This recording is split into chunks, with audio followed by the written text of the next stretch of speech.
They thought they buried her. They thought they could silence her brilliance, erase her legacy, and replace her with a pretty smile and a forged signature. But they forgot something vital. You can only kill a body. A woman like her, mind sharp as razors, heart tempered by betrayal, when she comes back she doesn't return to beg. She returns to burn. The fire that consumed Cassandra Vale's life didn't come with smoke or sirens. It came in silence, calculated, clinical. At 32 she was one of the youngest biomedical innovators on the East Coast, co-founder of Biotech, a pharmaceutical tech firm she built from scratch with her fiancé, Damian Rourke. To the public they were a power couple, visionaries, disruptors, the future. But behind closed doors, Cassandra had become nothing more than a signature on documents she barely read anymore, trusting Damian like a fool with the details while she focused on saving lives. She didn't know her name was being erased from ownership, that her board votes were being redirected, that the man who once kissed her palms and whispered about forever was feeding her data to competitors, and sleeping with her assistant. The betrayal hit her like a freight train, but it wasn't what killed her. It was the injection. They said it was an accident, wrong medication during her regular health check, a 1 in a million allergic reaction. But Cassandra had founded the allergy database herself. She knew exactly what was in her records. It wasn't an accident.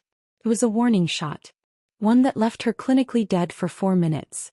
And during those 4 minutes Cassandra Vale saw everything. The board meeting that followed her death was filled with crocodile tears and quick power grabs. Damian's tearful eulogy came too fast, too rehearsed. Her assistant, Jules, wore a black dress far too revealing for grief. Her company, her creation, was signed over to Damian, who wiped her name from every patent, every proposal, every plaque. But fate had other plans. She didn't stay dead. They revived her. And when Cassandra opened her eyes in that sterile hospital room, heart fluttering back into rhythm, the doctors called it a miracle. She called it unfinished business. 6 months later, the world believed Cassandra Vale had left the public eye to recover in peace. In truth, Cassandra Vale no longer existed. The woman who had once worn her heart on her sleeve and trusted the man beside her had died on that cold, silver operating table. What rose in her place was Seline Ward. New name. New passport. New life. Engineered with the precision of a woman who knew the language of data, the value of silence and the power of shadows. With a new look, shorter hair dyed obsidian black, piercing gray eyes behind thin-rimmed glasses, Seline moved through the world unseen. She watched. She waited. And she built. Seline aligned herself with an elusive investor known only as Kane, a ruthless figure with ties in global tech and defense. She presented him with a prototype, something she'd once wanted to save lives but now would use to ruin them. It wasn't a weapon in the traditional sense. It was a system. A proprietary AI that exposed fraudulent patent claims, financial laundering and offshore manipulations in pharmaceutical firms, including those committed by Damian Rourke and his newly renamed empire, Ror Biotech. Seline didn't confront. Not yet. Instead she dug. She moved money in quiet waves, bought minor shares under false names, cracked encrypted folders, and traced the financial trail of blood her betrayers had tried to scrub clean. And while she plotted her return, the empire Damian stole began to crack from the inside. On a rainy Thursday morning in November, Damian stood at the center of the Ror Biotech conference room, flanked by board members, press and government observers. The FDA had launched an unexpected audit. The IRS had followed. Competitors were whispering about algorithmic data leaks, misused research funds and unethical trials in underregulated countries. In the center of it all, Damian stood like a man trying to plug a dam with a toothpick. His confidence, once bulletproof, had turned into the frantic swagger of someone whose secrets were catching up faster than he could run. But the real storm was still waiting. Because Seline wasn't here for exposure. She wasn't here for mere collapse. She was here to take everything. 3 weeks before the audit, Seline made her first official appearance at the Helix Global Tech Forum under her new identity. The room was filled with giants, tech billionaires, bioengineers, government reps. But it was Seline who silenced the crowd when she introduced Enith, the AI-powered whistleblower system. She was introduced as a mysterious but brilliant developer funded by Kane Holdings. Nobody questioned her credentials, Her mastery of language, her cool detachment, her brutal efficiency. Her speech wasn't passionate. It was precise. Unforgiving. She quoted a line that left the room in stunned silence. Empires built on betrayal are designed to collapse. I'm just expediting the process. The board of Ror Biotech watched from afar. And Damien Rourke, seated in his luxury Manhattan penthouse with a glass of scotch and a smile that didn't quite reach his eyes, froze as he replayed the woman's voice. Something about it felt familiar. But he couldn't place it. Because Damien, for all his genius, never truly listened to Cassandra Vale when she spoke. He never remembered the tone she used when she was calm and dangerous. And now it was too late. Seline's plan was not vengeance born of fury. It was justice birthed from precision. She didn't scream. She didn't make declarations. She moved like Mercury, silent, beautiful, and lethal.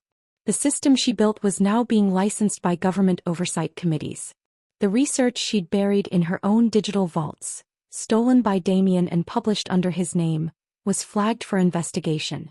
The investors who had once jumped on Damien's train were now hesitating, turning to the silent force behind Kane Holdings for refuge. And soon, Seline would unveil her final move, a corporate acquisition engineered from the shadows, backed by Kane himself. She wasn't going to expose Damien. She was going to own him. The night before the acquisition announcement, Seline returned to the city under cover of rain. She walked through the corridors of her old office building, now dressed in cold glass and steel, her name stripped from every corner. But as she stood at the entrance staring up at the glowing Ror Biotech sign, something stirred in her chest. Not pain. Not nostalgia. Just a hollow echo of the woman she used to be. Cassandra Vale had loved. Seline Ward did not. She walked through the lobby in silence. The receptionist glanced up, caught her eyes, and looked away quickly as if sensing something uncanny. That's what power feels like, Seline thought. Not noise. Not force. Just undeniable presence. Tomorrow the world would see headlines. Kane Holdings acquires Ror Biotech in surprise takeover. Anonymous developer behind AI scandal exposed as rising power.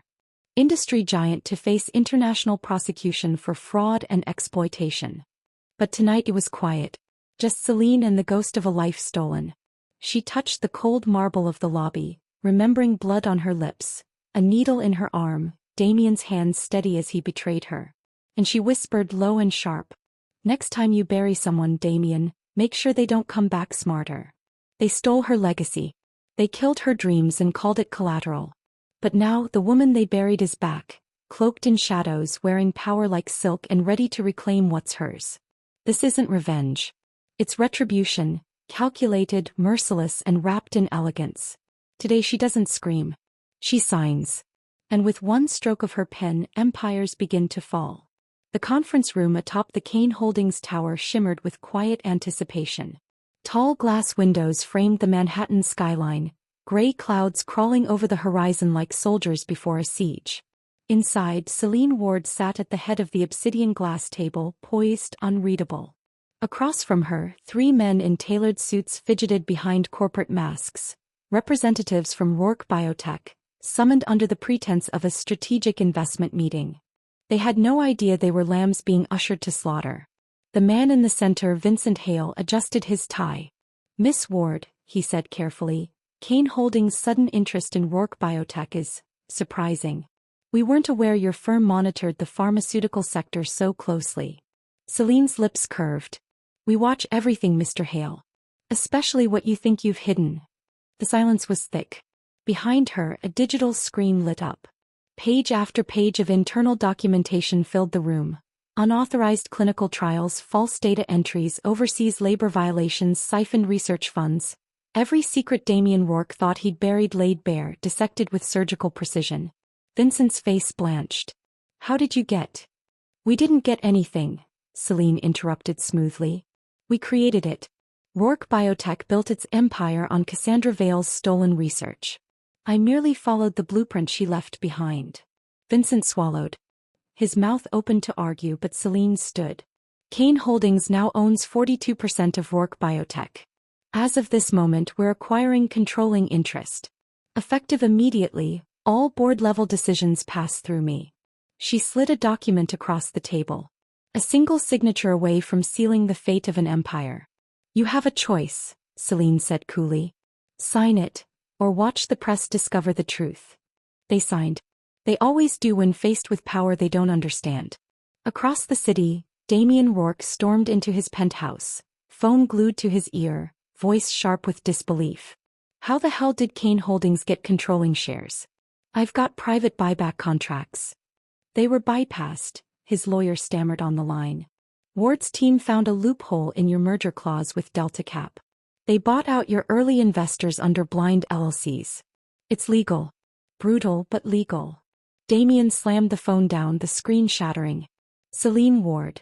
The name scratched at the edges of his memory like broken glass. He replayed the speech from the tech forum again. That voice. That cold composure. It was impossible. Cassandra Vale was dead. Wasn't she?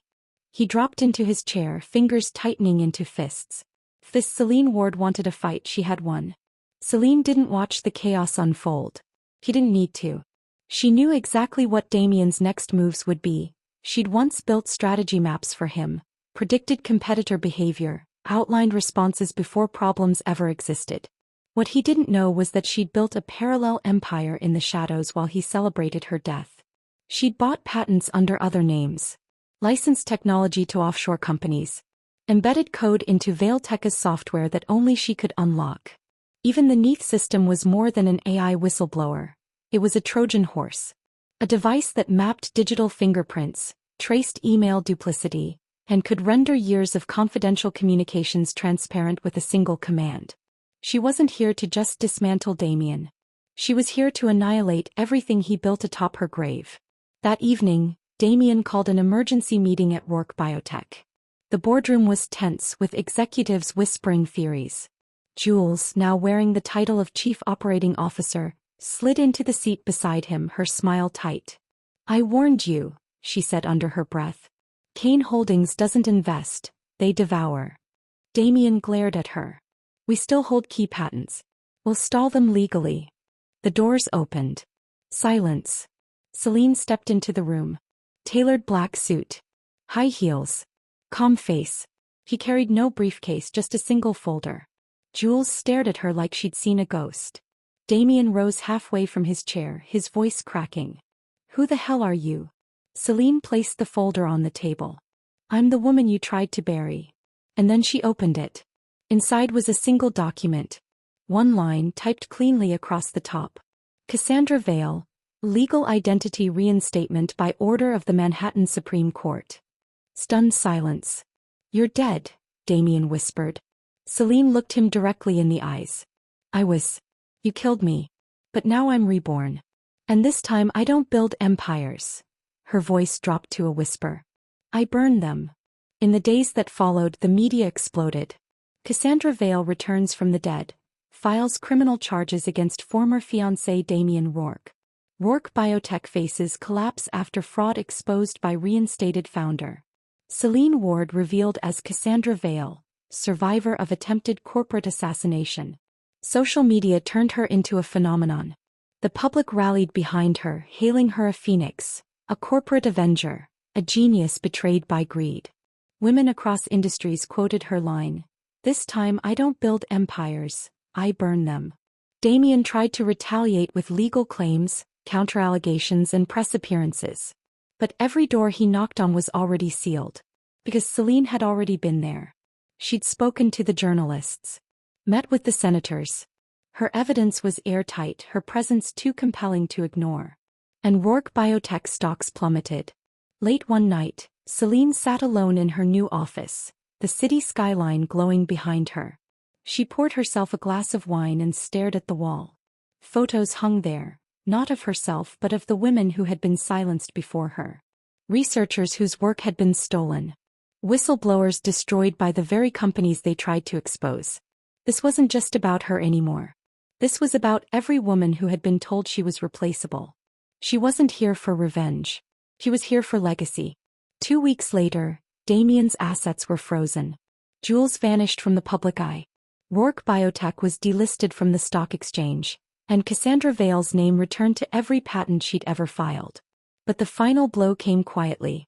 Seline bought Damien's penthouse. She didn't tell the press. Didn't flaunt it. She simply walked in barefoot, past the same marble floors where she'd once wept, where he'd injected her with death and whispered lies. She stood by the window, stared out over the city he once ruled from this very perch. And she smiled. Not with triumph, but with peace. Because she wasn't angry anymore. She had become something far more dangerous. Untouchable. They took her crown, exiled her from her kingdom and called her forgotten. But now she's back, not as the woman they once loved or feared, but as something unshakable. She no longer asks for a seat at the table. She brings the fire, burns the table down and builds a new throne from its ashes. This isn't a comeback. This is a takeover, graceful, devastating and unstoppable. The Global Biotech Summit was an annual battlefield dressed in tuxedos and glimmering chandeliers. Every titan of the industry came to show dominance, launch innovations, shake hands with governments and tech barons. It was where Cassandra Vale had once made her name, standing beside Damien Rourke, naive and hopeful, unaware her empire was already being stolen. Now she was returning. Alone. Or rather as Seline Ward, the ghost who had become the storm. As she stepped onto the summit stage, a hush fell over the audience. Cameras clicked, murmurs swelled, and jaws dropped as her name flashed across the massive digital screen behind her. Not Damien. Not Ror Biotech. Just one name. Cassandra Vale, CEO Vale Nova Systems. The silence broke into a thunderous standing ovation. She didn't smile. She stood there in a midnight silk gown, hair slicked back, posture poised like a queen on coronation day. Her presence didn't scream, yet it silenced every soul in the room. It was the silence of a woman who had walked through death and come back with purpose in her veins. I was told I was dead, she said calmly into the mic, her voice cold and resonant. I was told my ideas were irrelevant. That my name didn't matter. She paused. The weight of her gaze turned the audience into statues. But they forgot something fundamental. Ideas don't die. Integrity doesn't die. And a woman with nothing left to lose? She doesn't come back to ask. Her eyes narrowed. She returns to rule. That evening her keynote speech made international headlines. But the real impact came afterward in the private lounges where deals are whispered, not broadcasted. Seline, now publicly rebranded as Cassandra Vale, wasn't here for applause. She was here to rewrite the map. Vale Nova Systems, her new biotech firm, had launched a revolutionary line of open-source medical data encryption tools aimed at preventing exactly what had happened to her. Data theft, patent forgeries, and internal manipulation. Unlike the closed, proprietary systems used by her competitors, Cassandra's model was transparent, decentralized, and incorruptible. Her presentation included real-time simulations showing how NEIH, her infamous AI, could now partner with her new system to automatically flag fraudulent behavior across global research databases. And she offered it free to governments, to independent labs, to underfunded hospitals. The room exploded with offers, but she declined most of them. My legacy, she told them, won't be another tower of greed. It will be the foundation you all stand on, if you dare to stand for something. The next morning, Damien Rourke was served with federal charges. Wire fraud, patent forgery, attempted corporate assassination. He'd already been stripped of his board seats, his assets frozen, his mansion sold to her. Now his name was being wiped from the very industry he tried to dominate. But the most crushing blow wasn't the courtroom. It was watching Cassandra stand in front of the same press who once worshipped him, now calling her a visionary reborn, the face of ethical biotech, a phoenix with steel wings. Meanwhile, in the shadows of the industry, whispers turned into panic. There were others, like Damien, who had profited from betrayal and suppression. CEOs who had stolen underpaid researchers' discoveries. Executives who had faked clinical trials and buried the bodies in offshore data servers. They had laughed when Cassandra fell, called her naive, replaceable, weak. Now she was sweeping through them like a cleansing fire. Every week her AI flagged new frauds. Every month her system dissolved another corrupt partnership. But she wasn't satisfied with revenge. She wanted reformation. She opened scholarships under the names of the women whose voices had been erased. Created a startup accelerator for female-led medical tech firms. partnered with NGOs to bring her tech into developing countries for free. She was building something greater than a company. She was building a legacy no one could destroy this time. Still, power always attracts enemies. And Cassandra knew the next strike wouldn't be a frontal assault. It would come quietly. Like before. Through whispers. Backdoors. Betrayals disguised as friendships. Which is why she never moved without control anymore. One evening, as she reviewed her acquisition proposal for an international lab network, her assistant, Leah, a war-hardened cybersecurity expert, entered, face grim. "There's chatter in private networks," she said. "Someone's trying to frame you. A new scandal. They're building it like a leak." Cassandra didn't flinch. "Who's behind it?" Leah hesitated. "Jules." Of course. Jules, the assistant-turned-traitor, had vanished after the collapse of Ror Biotech. Cassandra had let her go. She wasn't worth the pursuit. But weakness never learns. It only plots from the corners. "They're claiming you falsified the data in the Cassandra project," Leah continued. "That you paid off researchers to suppress trial failures." Cassandra stared out the window. Rain streaked across the glass like claw marks. "Let it come," she said quietly. "And when it does, we bury them in truth." The leak happened 2 days later. Screens across the globe lit up with headlines. Cassandra Vale under fire for alleged data tampering. Whistleblower claims cover-up in Project Cassandra. Reborn queen of biotech or master of deceit? The industry held its breath. But Cassandra didn't scramble. She didn't deny. She didn't call a press conference. She sent out a single link. A portal, created months before, where every trial report, patient record, encrypted code and timestamp from the Cassandra project was uploaded in real time, unedited and unfiltered. It was all there. Transparent. Impeccable. Untouchable. And in the final section was a folder marked "Attempted Sabotage, Jules Meyer." Inside, voice recordings, digital trails, screenshots of blackmail attempts and offshore bank transfers. Cassandra didn't destroy the traitor. She let the world do it for her. The backlash was swift. The narrative flipped within hours. Vale exonerated. Saboteur identified as former Ror Biotech executive. Transparency in action. Cassandra Vale's defense is a masterclass in ethical leadership. Jules was arrested. Those who backed the smear campaign scattered like roaches. Cassandra's public trust soared. But behind closed doors she stared into the mirror that night and whispered, "You see, Damien? I've learned. I don't get angry. I get undeniable." Weeks later, Cassandra received an anonymous letter. No return address. Just a single sentence handwritten across thick black paper. "You took down one empire. Let's see you kill 10. She smiled. A slow, knowing smile. Because now the game was global. And she had just begun. She had burned one empire to the ground with nothing but evidence and elegance. But power does not collapse quietly. The moment Cassandra Vale brought down Ror Biotech, she became more than a legend, she became a threat.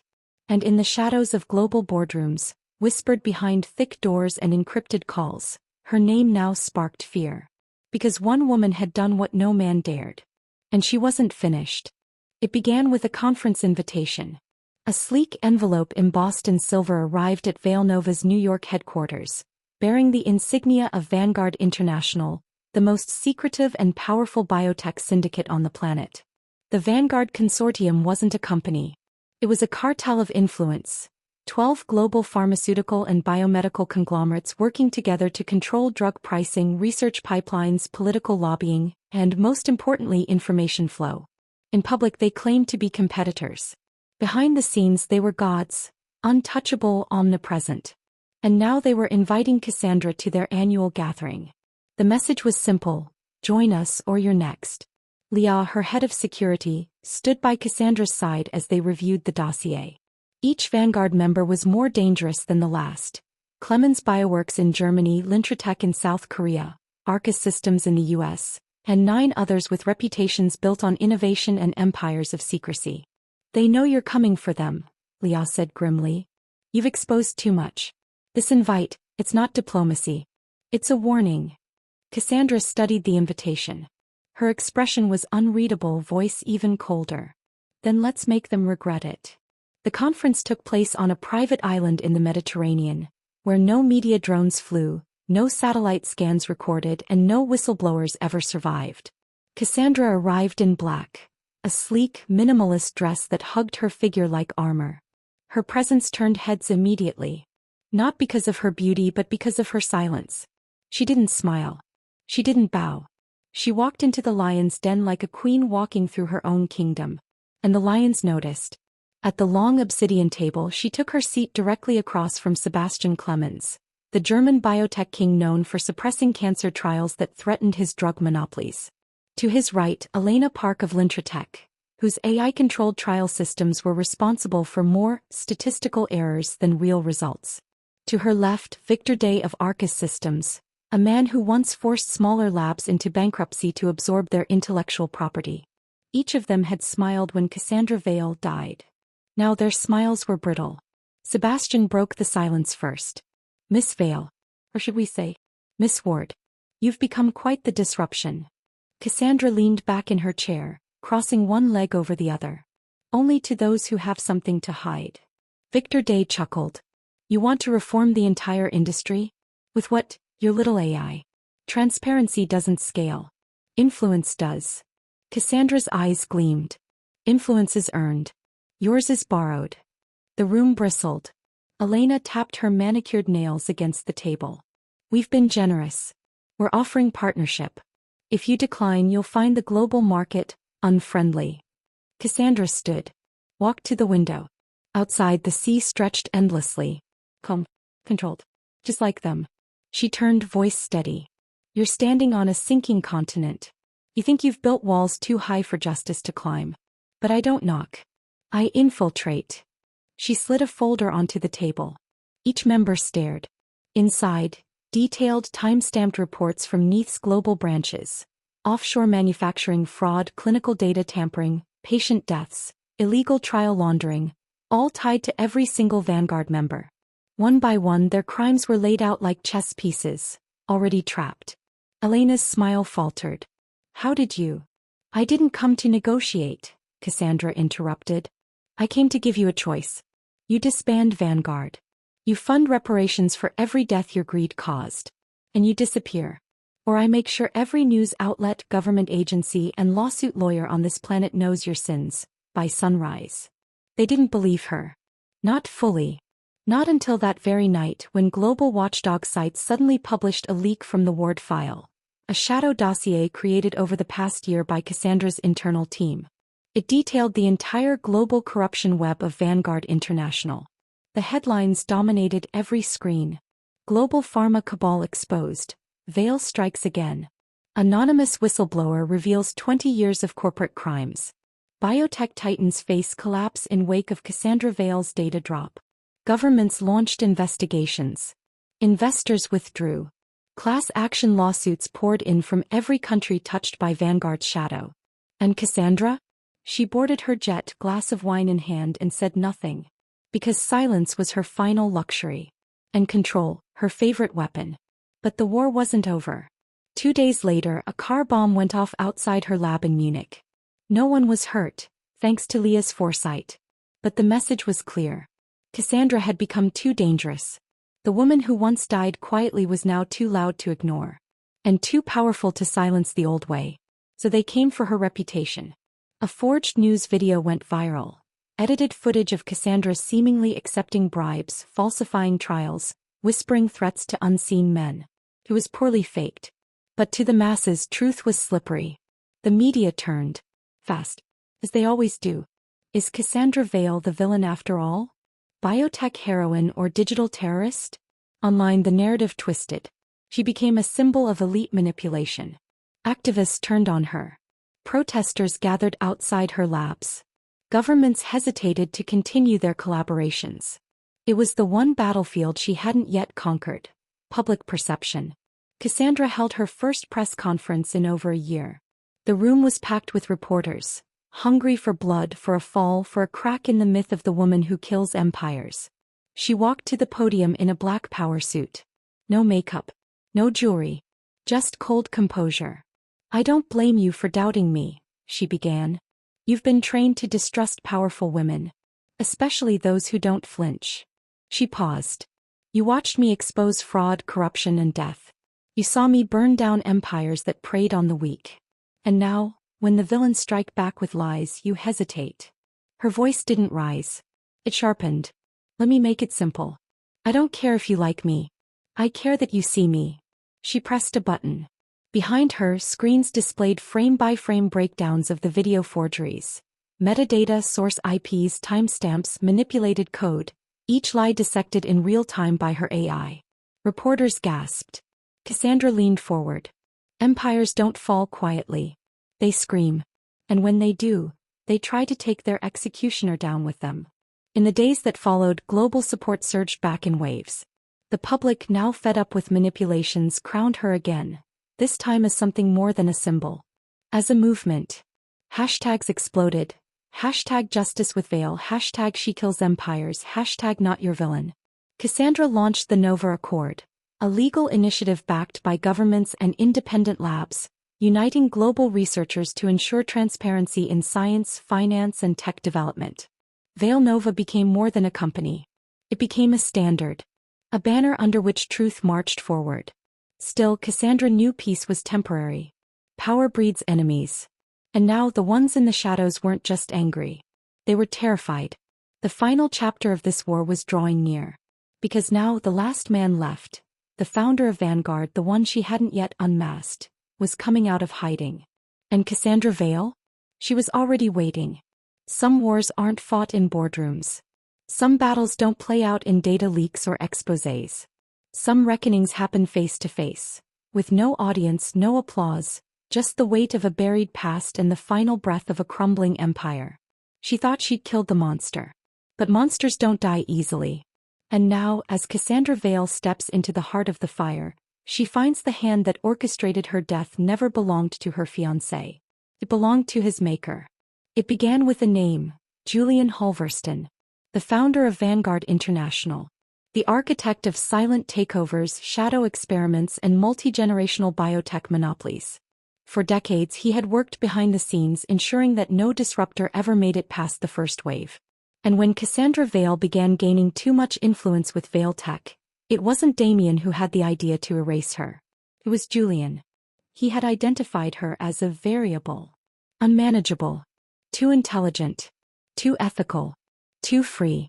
So he gave Damien the plan. The resources, the serum, the death. Cassandra stood in the glass penthouse of her new Veil Nova Paris headquarters when she received the encrypted file. No name. No traceable source. Just one message. If you want the truth, come alone. Monte Argentum. Midnight. Monte Argentum was a privately owned mountain estate in the Alps. No digital footprint. No flight access. Just coordinates and a challenge. Liao protested. It's a trap.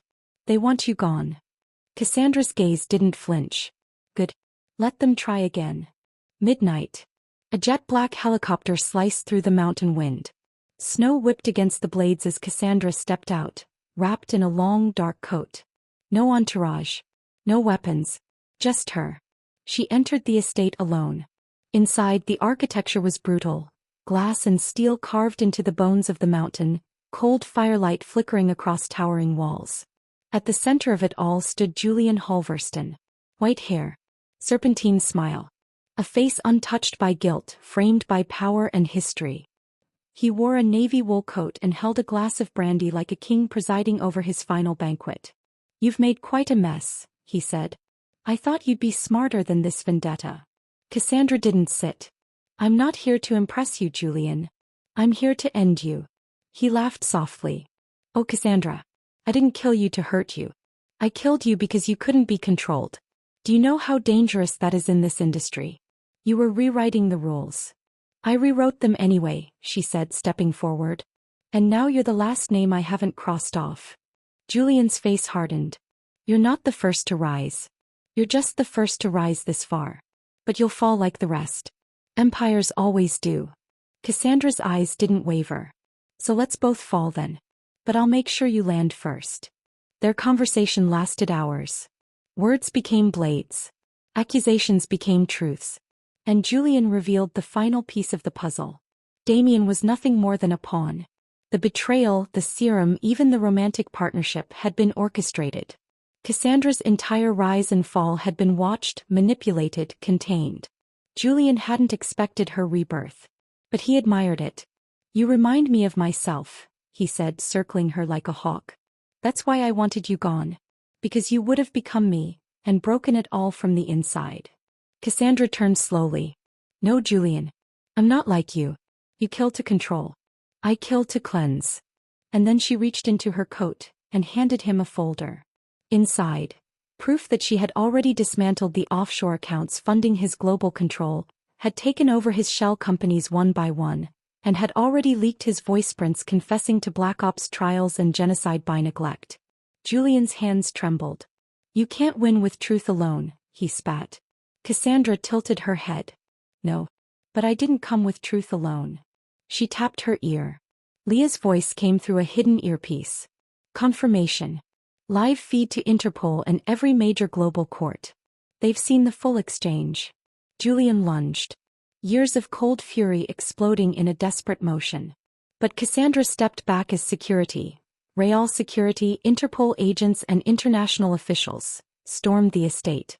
Julian Halverston was arrested on the spot.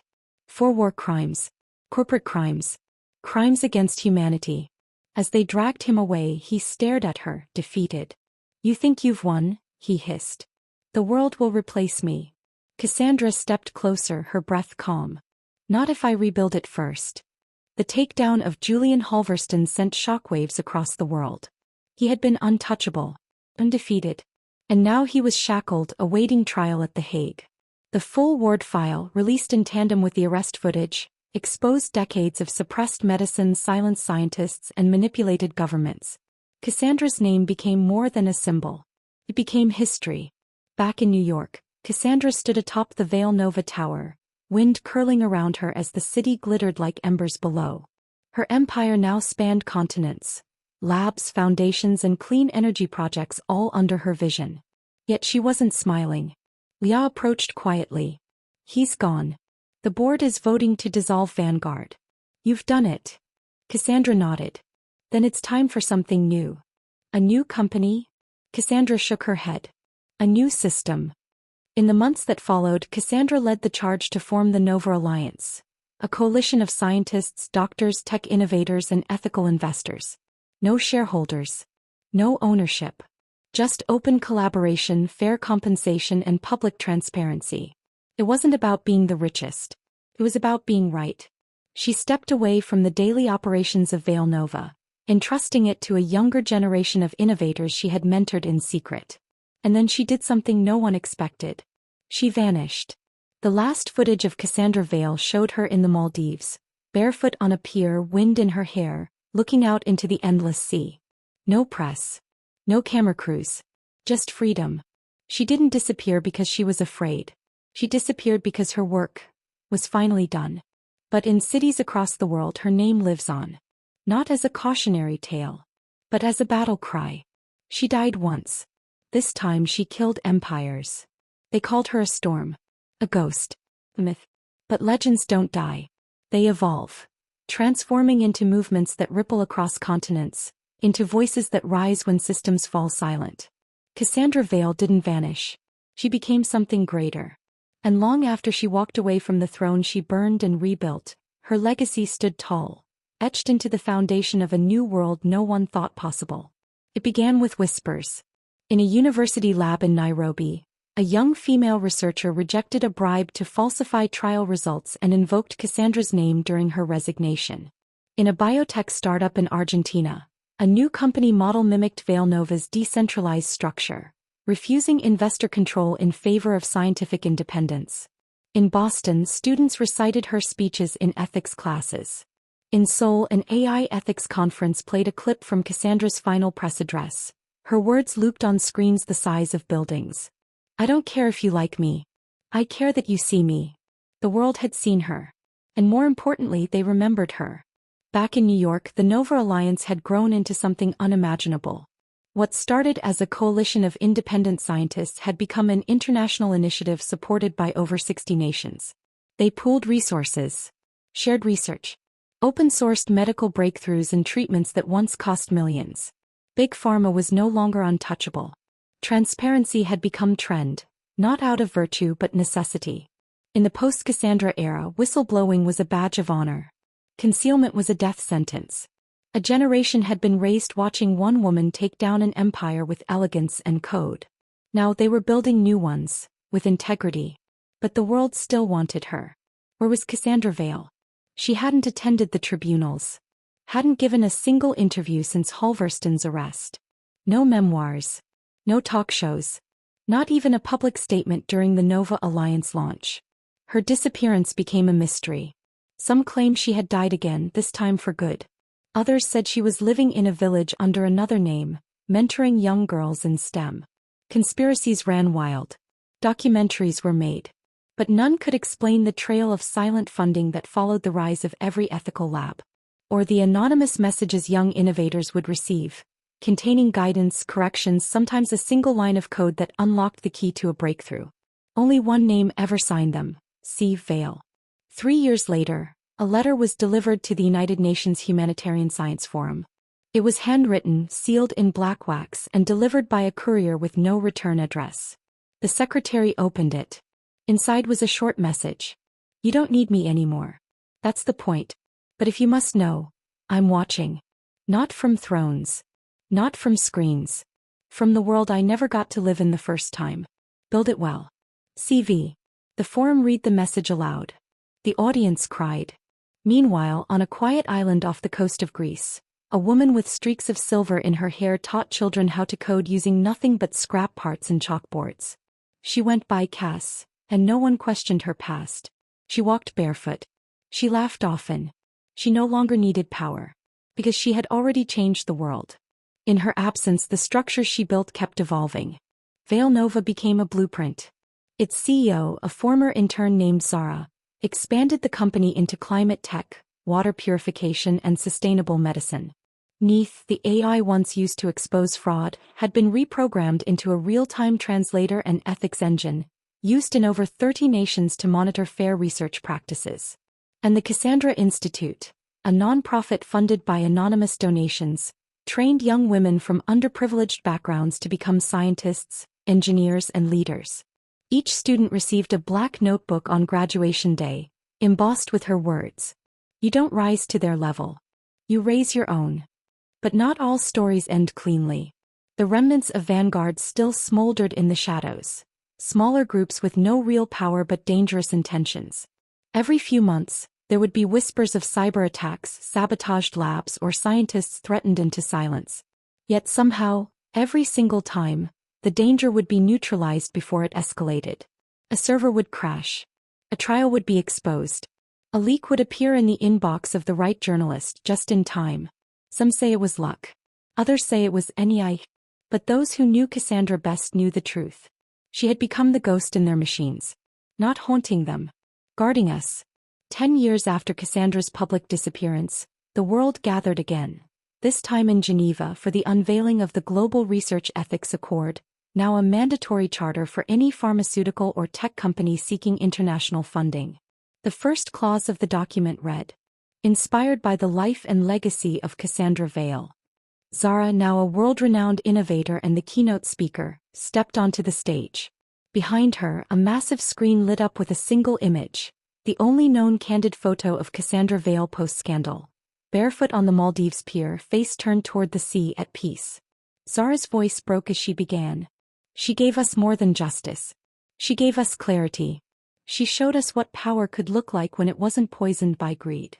She paused. And she didn't do it for applause. She did it because no one else would. The audience rose in silence. Not in grief. In reverence. That night, as the world celebrated, somewhere in a village far away from the cameras and conference lights, a girl tapped away on an old tablet. The screen flickered. A message appeared. Your algorithm has potential. But your inputs are too rigid. Try this. CV. The girl blinked, stunned. Looked around. No one in sight. Then the line of code appeared beneath it. She entered it. The data unlocked. She smiled. So the world turned. The corrupt fell. The forgotten rose. And Cassandra Vale remained, A name whispered like a vow. Not just a woman who returned from the dead. Not just the one who burned empires. But the one who lit the torches that others would carry forever.